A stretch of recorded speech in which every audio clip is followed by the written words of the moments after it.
বাংলার স্বাধীনতা কি আবারও হুমকির মুখে, নাকি মেঘ চিরে উদিত হতে যাচ্ছে এক নতুন সূর্য?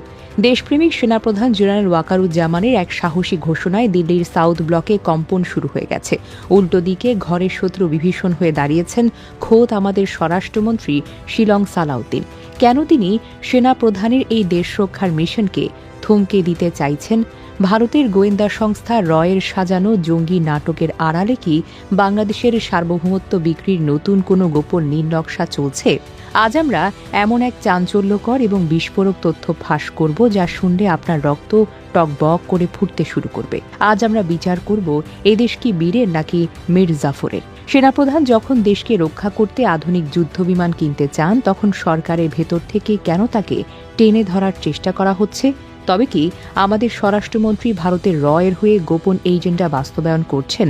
পর্দার আড়ালে সেই ভয়ঙ্কর সত্য জানতে এবং দেশের শত্রুদের চিনতে ভিডিওটি 1 সেকেন্ডও না টেনে শেষ পর্যন্ত দেখতে থাকুন। গত 23 এপ্রিল ঢাকার মিরপুরের সে অনুষ্ঠানটি সাধারণ কোনো অনুষ্ঠানই ছিল না। সেদিন জেনারেল ওয়াকারুজ্জামান যা বলেছেন তা গত 53 বছরে কোনো সেনাপ্রধান সাহস করে বলতেই পারেননি।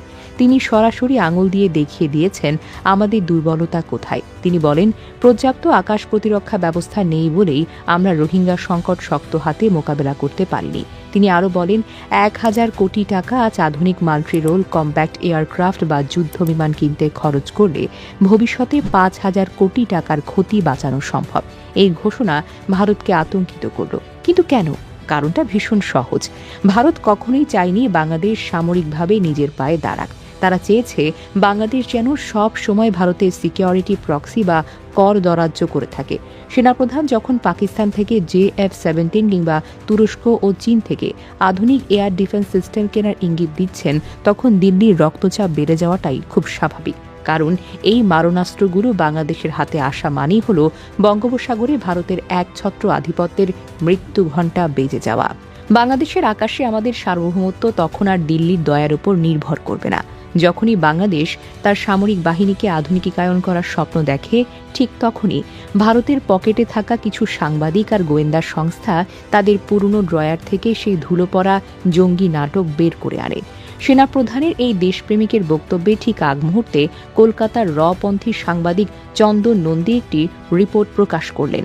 কি আছে সেই রিপোর্টে? তারা দাবি করছে পাকিস্তান থেকে নাকি বিমান করে তেহরিক-ই তালেবান বা TTP জঙ্গিরা বাংলাদেশে ঢুকে পড়েছে। এমনকি তারা বলেছে এই জঙ্গিরা নাকি বাংলাদেশ বিমান বাহিনীর ভেতরে লুকিয়ে আছে এবং যে কোনো সময় নাশকতা চালাবে। হাস্যকর, তাই না?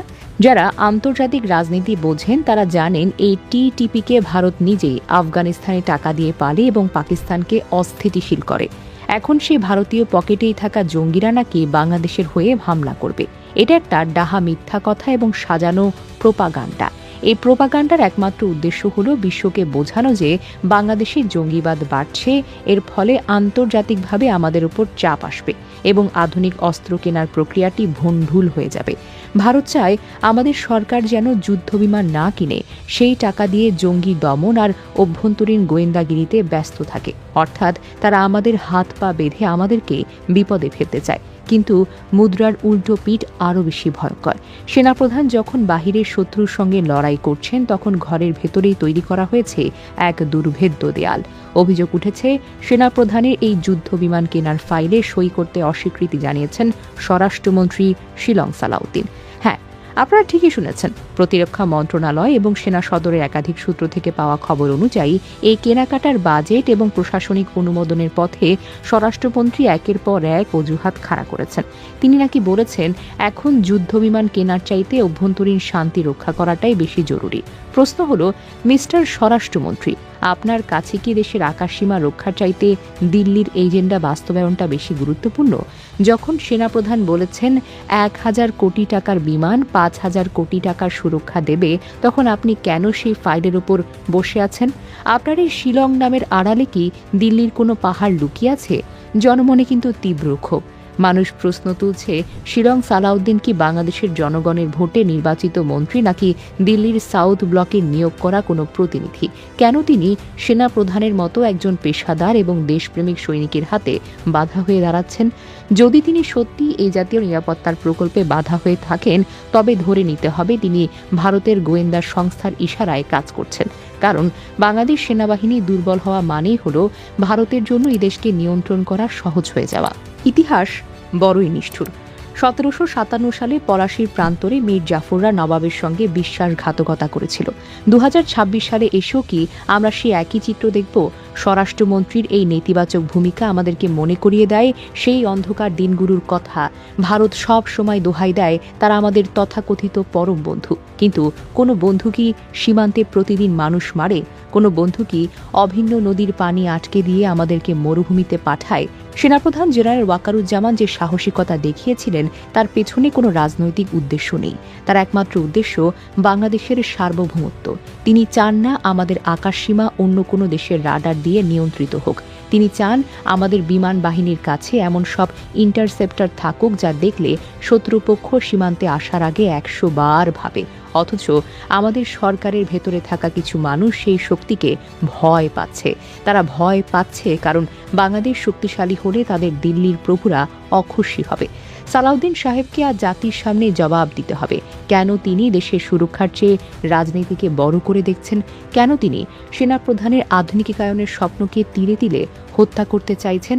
মনে রাখবেন মিস্টার মন্ত্রী, এদেশের মানুষ এখন আর বোকা নয়। তারা জানে কে দেশের হয়ে কথা বলে আর কে দিল্লির তল্পি বাহক হয়ে কাজ করে। পরিশেষে বলা যায় সেনাপ্রধান জেনারেল ওয়াকারুজ্জামান একা নন। আজ বাংলাদেশের 16 কোটি মানুষ তার এই সাহসী উদ্যোগের সঙ্গে আছে। আমাদের আকাশ রক্ষা করতে হলে আধুনিক যুদ্ধ বিমান কিনতেই হবে। ভারতের সাজানো জঙ্গি নাটক দিয়ে আমাদের আর ভয় দেখানো যাবে না। সেনাপ্রধানের এই সাহসী পদক্ষেপ মূলত বাংলাদেশের ডিফেন্স ফোর্সেস গোল 2030 বাস্তবায়নে একটি বড় ধাপ। বর্তমানে দক্ষিণ এশিয়ার শক্তির ভারসাম্য বজায় রাখতে আধুনিক ইন্টারসেপ্টর এবং রাডার সিস্টেমের কোনো বিকল্প নেই। ভারতে আধুনিকায়নকে তাদের আধিপত্যের জন্য হুমকি মনে করলেও বাংলাদেশের জন্য এটি আত্মরক্ষার অধিকার। কোনো বিদেশি শক্তির প্রোপাগান্ডা বা অভ্যন্তরীণ আমলাতান্ত্রিক জটিলতায় এই প্রক্রিয়া থমকে গেলে তা দেশের সার্বভৌমত্বকে দীর্ঘমেয়াদী ঝুঁকির মুখে ফেলবে। স্বচ্ছ প্রক্রিয়ায় এই কেনাকাটা সম্পন্ন করা এখন সময়ের দাবি। আমরা পরিষ্কার ভাষায় বলতে চাই, জাতীয় নিরাপত্তা নিয়ে কোনো ছিনিমিনি খেলতে কাউকে দেওয়া হবে না। যদি সেনাপ্রধানের এই দেশ রক্ষার মিশনে বাধা দেওয়া হয়, তবে বাংলাদেশের সচেতন জনতা রাজপথে নামতে দ্বিধাবোধ করবে না। আমরা কোনো দাসত্ব স্বীকার করতে আসিনি, দাসত্ব করে আমরা স্বাধীন হইনি। এখানেই শেষ নয়। এই নাটকের নেপথ্যে রয়েছে আরও গভীর এক ভূ রাজনৈতিক ষড়যন্ত্র। বিশ্বস্ত সূত্র বলছে, পাকিস্তান ও তুরস্ক যখন বাংলাদেশকে টেকনোলজি ট্রান্সফার বা প্রযুক্তি হস্তান্তরের অফার দিয়েছে, তখন ভারত প্রস্তাব দিয়েছিল তাদের পুরনো বাতিল তেজাস যুদ্ধবিমান কিনতে। সেনাপ্রধান সরাসরি এই নিম্নমানের ভারতীয় বিমানটাকে প্রত্যাখ্যান করে উন্নত মানের পাকিস্তানি J-10 এর দিকে ঝুঁকেছেন। অভিযোগ উঠেছে, স্বরাষ্ট্রমন্ত্রী পর্দার আড়ালে ভারতীয় কর্মকর্তাদের সঙ্গে বৈঠক করেছেন যেন তুরস্কের সঙ্গে বাংলাদেশের ড্রোন চুক্তি বাতিল করা হয়। কেন তিনি তুরস্কের বাইরাক্তার ড্রোন বাদ দিয়ে ভারতের নজরদারি ড্রোন নিতে আগ্রহী? তবে কি তিনি চান না বাংলাদেশের প্রতিরক্ষা ব্যবস্থা স্বয়ংসম্পূর্ণ হোক? গোয়েন্দা তথ্যে জানা গেছে, বিমান বাহিনীর আধুনিকায়নের জন্য বরাদ্দকৃত বিশেষ তহবিল তিনি কৌশলে আমলাতান্ত্রিক জটিলতায় আটকে রেখেছেন। এটি কি কেবল প্রশাসনিক ধীরগতি, নাকি ভারতের সার্বভৌমত্ব বিরোধী এজেন্ডার সফল বাস্তবায়ন? যদি আকাশ প্রতিরক্ষা ব্যবস্থা না থাকে, তবে ভবিষ্যতে ভারত আমাদের ওপর সার্জিক্যাল স্ট্রাইকের মতো দুঃসাহস দেখাতে পারে। সেনাপ্রধানের হাত বেঁধে দিয়ে স্বরাষ্ট্রমন্ত্রী কি আসলে দিল্লির সে পথই প্রশস্ত করে দিচ্ছেন না? দেশের সার্বভৌমত্ব আজ হুমকির মুখে, আর এই ষড়যন্ত্রের মূল হোতা আমাদের প্রশাসনের ভেতরেই ঘাপটি মেরে আছে। প্রিয় দর্শক, আপনাদের কি মনে হয়, স্বরাষ্ট্রমন্ত্রী সালাউদ্দিনের এই রহস্যময় ভূমিকা কি দেশপ্রেমের পরিচয়, নাকি মীর জাফরের নতুন কোনো রূপ? তিনি কি সত্যি রয়ের পক্ষে কাজ করছেন? কমেন্ট বক্সে আপনার মূল্যবান মতামত জানান। আপনাদের একটি শক্তিশালী কমেন্টই হতে পারে এই ষড়যন্ত্রের শেকড় উপড়ে ফেলার মূল হাতিয়ার।